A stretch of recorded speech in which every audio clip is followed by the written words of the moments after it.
Exalogic CMRL ഇടപാട് കേസിൽ നിലപാട് കടുപ്പിച്ച് ED. CMRL MD ശശിധരൻ കർത്തയോട് ഇന്ന് ഹാജരാവാൻ ആവശ്യപ്പെട്ടു എങ്കിലും ശശിധരൻ കർത്ത EDക്ക് മുന്നിൽ എത്തിയില്ല.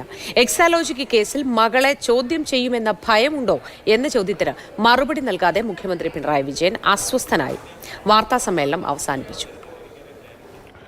ഒരു പകലും രാത്രിയും നീണ്ട ചോദ്യം ചെയ്യൽ. CMRL company CFO Suresh Kumar, senior manager Chandrasekharan, system administrator അഞ്ജുവിനും 24 മണിക്കൂറോളമാണ് ED ഓഫീസിൽ ചിലവഴിക്കേണ്ടി വന്നത്. മൂവരെയും ചോദ്യം ചെയ്യുന്നതിനിടയിൽ ഇന്നലെ രാത്രിയോടെ മറ്റൊരു നീക്കം കൂടി ED നടത്തി. CMRL MD ശശിധരൻ കർത്തയ്ക്ക് ഇന്ന് രാവിലെ ഹാജരാകണമെന്നാവശ്യപ്പെട്ടുള്ള സമൻസ് ആയിരുന്നു അത്. ശശിധരൻ കർത്ത എത്തില്ല എന്ന് മനസ്സിലായതോടെ CMRL ഉദ്യോഗസ്ഥരെ ചോദ്യം ചെയ്യൽ പൂർത്തിയാക്കി വിട്ടയച്ചു. Chief financial officer Suresh Kumar ആദ്യം ഇറങ്ങി.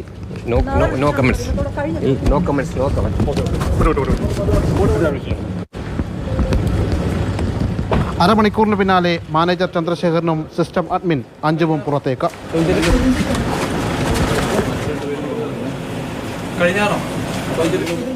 പ്രധാനപ്പെട്ട വിവരങ്ങളാണ് 3 പേരിൽ നിന്നുമായി ED തേടിയത്.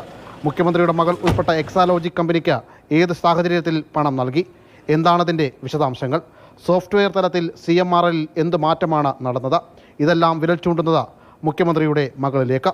അതായത് EDയുടെ അടുത്ത ടാർഗറ്റ് വീണ വിജയൻ. EDയുടെ ചോദ്യമുനയിലേക്ക് മകൾ എത്തുമെന്ന ഭയം മുഖ്യമന്ത്രിക്കുണ്ടോ?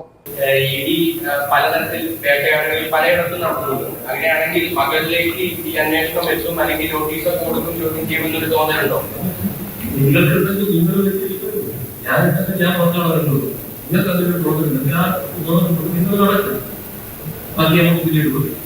അസ്വസ്ഥതയോടെ വാർത്താ സമ്മേളനം അവസാനിപ്പിച്ചായിരുന്നു മുഖ്യമന്ത്രിയുടെ മടക്കം.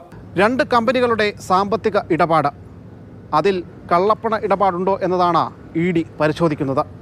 അതിൽ ഒരു കമ്പനി മുഖ്യമന്ത്രിയുടെ മകളുടേത്. അങ്ങനെയെങ്കിൽ EDയുടെ അന്വേഷണ പരിധിയിൽ മുഖ്യമന്ത്രിയുടെ മകളും വരും. ശ്യാമപ്രസാദ് ഉത്തമൻ, മാതൃഭൂമി ന്യൂസ്, കൊച്ചി.